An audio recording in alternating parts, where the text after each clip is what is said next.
My poor brother had to wait 16 years for a younger brother who would play football and basketball with him. But instead, he got me, who was much more content at a piano or with coloring book than outside throwing a football. Well, it's often the case in families that there are lots of opposite personalities. We hear about, for example, the most famous example in our gospel today of Martha and Mary. Martha, who is running around trying to get everything ready, and Mary, who is sitting quietly at the feet of Jesus.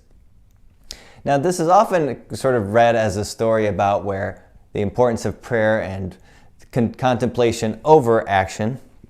But really, these two sisters are two aspects that are always part of the family of the church.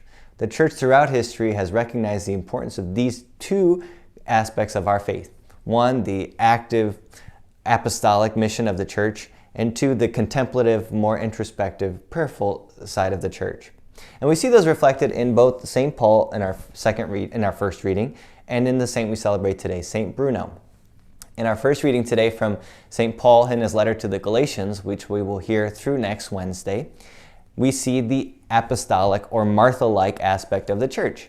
Paul, who has been preaching to the Galatians in his arguably most brutally honest letter, and he has since left, and others have come and said, you know, Paul wasn't all that faithful. He wasn't faithful enough. He wasn't orthodox enough. What we're preaching instead is the true gospel.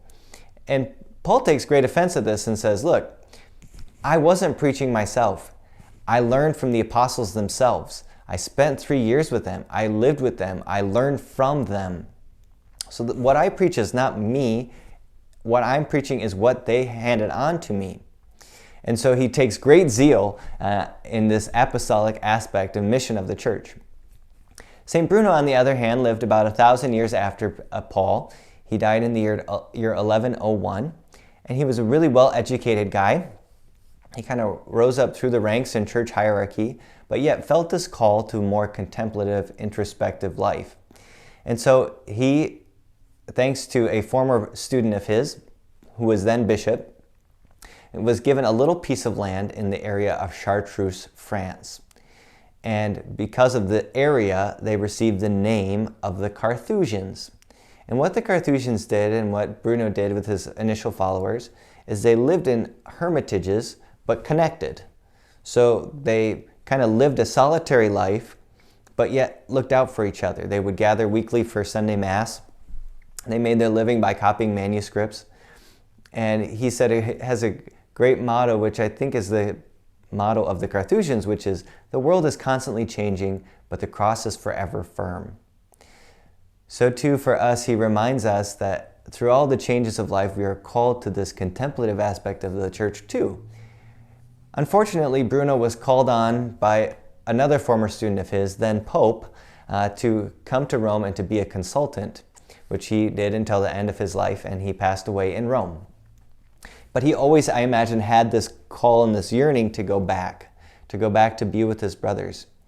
What's interesting about the Carthusians is they're the only religious order never to be reformed. They live by the same rule of those 1,000 years ago. If you want a great documentary, a movie about them, watch the movie Into Great Silence, which actually goes to the monastery in Chartreuse.